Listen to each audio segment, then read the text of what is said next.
Joining us in studio, Deputy Prime Minister Musalia Mudavadi is with us. Welcome. It's been a hectic day for you. Yes, it has. Yes. A move this week that I think has altered the shape of politics in this country significantly. Let's get straight into this. In 2007, you supported Raila Odinga for president. You're a member of the Pentagon over the past few years, you know, a strong party member for ODM. What prompted this move? And I know you've said several things led up to this, but there's always a pivotal moment when a decision of this kind is made. What was the straw that broke the camel's back? Thank you. First of all, I'm happy to be here once again. I'll go straight to the point.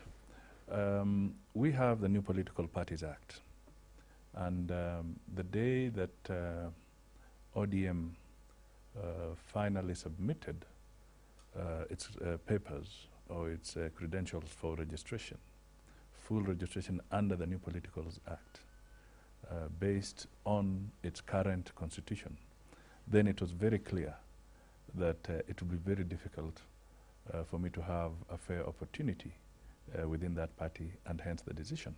Why do I say so? If you look at Article 20 of the Political Parties Act, the process of amending the constitution of a party, once it has been registered under the New Political Parties Act, is quite laborious.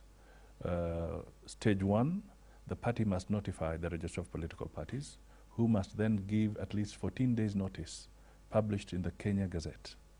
Then thereafter, you must allow a window of another 30 days for people with any issues on that particular clause or proposed of change would then look at it and make their representation. Thereafter, you are then supposed to again go through your own party constitution, call the relevant organs, whether it is the Governing Council or the NDC. So if you have 14 days, add 30 days, and then add roughly another 30 days to it before you eventually change the constitution. So that would mean that you could be dragged on until August or July before a change is made. Suppose at the last minute, the NDC says we refuse to change the constitution. Therefore, that would mean that the legal position is that the party leader is the automatic candidate, and therefore I would not have a chance. Okay. Equally, suppose somebody went to court to inject the ODM party from amending its constitution because it has already attained compliance, registration. That again would mean that you're locked up in the court process. So you say you're looking for a fair chance. What would you say to people who say, hold on a minute, you're coming out of the party in an environment where perhaps you're being an opportunist, trying to look to get through, between Uhuru and Ruto and their problems at the ICC, or others who might say, this wasn't about fairness. This was about you and your chances at the presidency. What would you say to those people? I think I must make it very clear that I've always had an intention. I've always had my eye on the seat. And there's absolutely nothing wrong for me to pursue my ambition. In any case, how would you explain the others who are there, who are eyeing the position? They're also ambitious. Now, I'm not the one who created the ICC process. So I cannot, therefore, say that I'm going to peg my candidacy on a judicial process elsewhere. I think we have to be very, very clear on this. I think we should be prepared to accept that Kenyans will have the final say in this matter. They will make the decision. And equally, let's bear in mind that as we move ahead, we will have a truly independent referee in the process, the IEBC. I would hesitate to say that we were going to have an independent referee in the ODM nomination process. Okay, let's go to what you stand for. If you come in as president of Kenya, what's your unique value proposition? What do you think you bring to us as a nation? And perhaps focusing on critical issues of reform as well, of the fight against corruption, of development. I think one of the things that one needs to look at very carefully is that if you look at the country today, the polarization level is extremely high. And this has been a major impediment when it comes to getting serious developmental programs to be implemented and policies to be developed and seen to logical conclusion. So I think one of the things that I would say I would want to bring on the table is some harmony, to get people discussing and sitting together without somebody thinking that there's some cards being played under the table. I think this is what we must get rid of, because there's so much suspicion in Kenya's political situation at the moment. And we need to get people to realize that we are all Kenyans, we must work together. So I believe that working against polarization and working more towards cohesion and integration is absolutely essential as we move forward. There are so many issues that we would be tackling as a nation. Poverty remains a major issue. Unemployment is high. Therefore, I would focus largely on the need to have an economy that is growing, and growing at a level that would generate the kind of jobs that we want. I may have a bias on that because I spent a lot of time as Minister for Finance, 5 years. I've been in various other portfolios, which have clearly shown that if we want to go forward, we must grow the cake. And therefore, the economy is going to be a major plank. The other thing that we must focus on is security. We are having dangerous situations developing around us, and also with the high levels of unemployment internally. Now, we must also have a program, a systematic program of investing in security.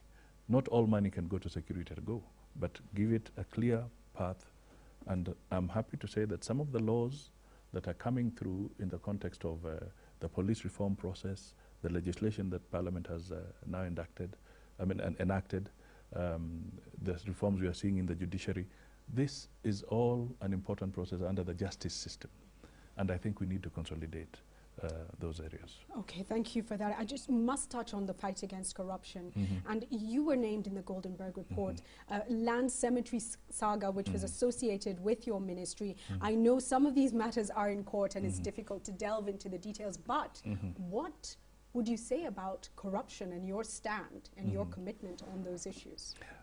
First of all, let me just say that on the issue of the Goldenberg, there was the Commission of Inquiry, which was public. It was a legal and judicial process.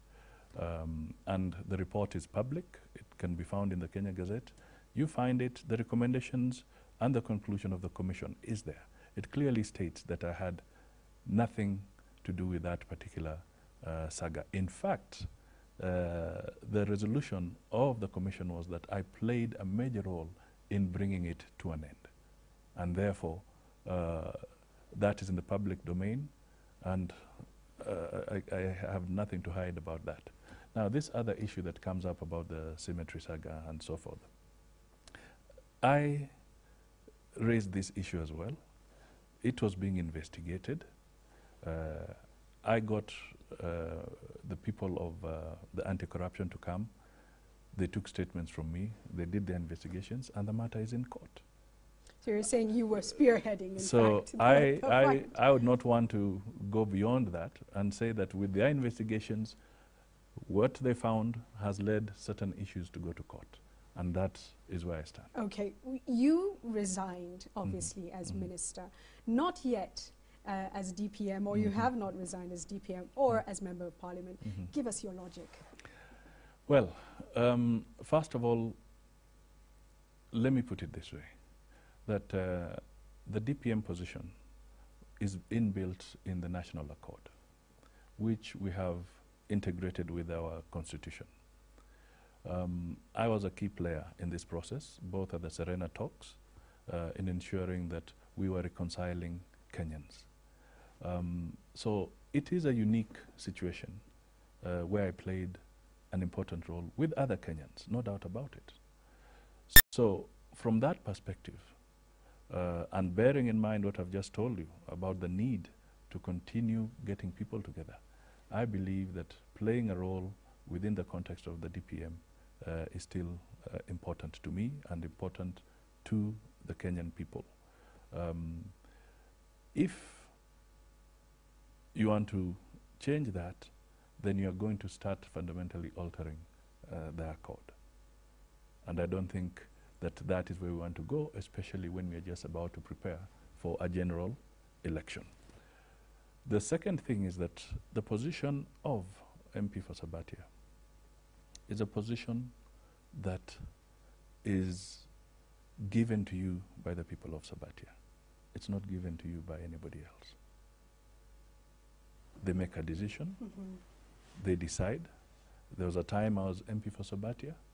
In 2002, they decided I should not be their MP. I took that in my stride.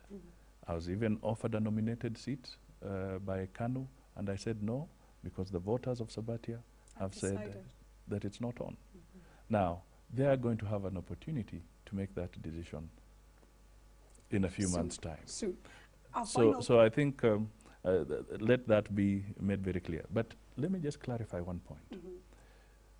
UDF, as the vehicle that I'm talking about as we go into the future, we have a forum in UDF, and then there's the party.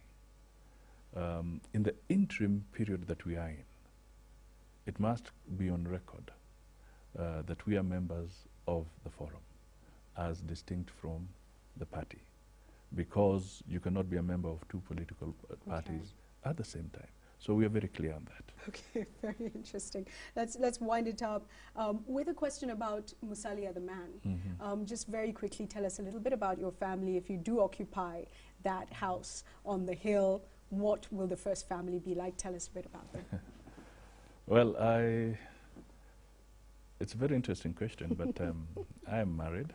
We have 3 children. I have 2 boys. One is in university now. The second is just about to do his A-levels. And then the last one is a daughter. She's 14. And that is where we are. That is the nature of the family. That's the nature of the family. Yes. And I'm happy that they're there for me, and I'll always be there for them.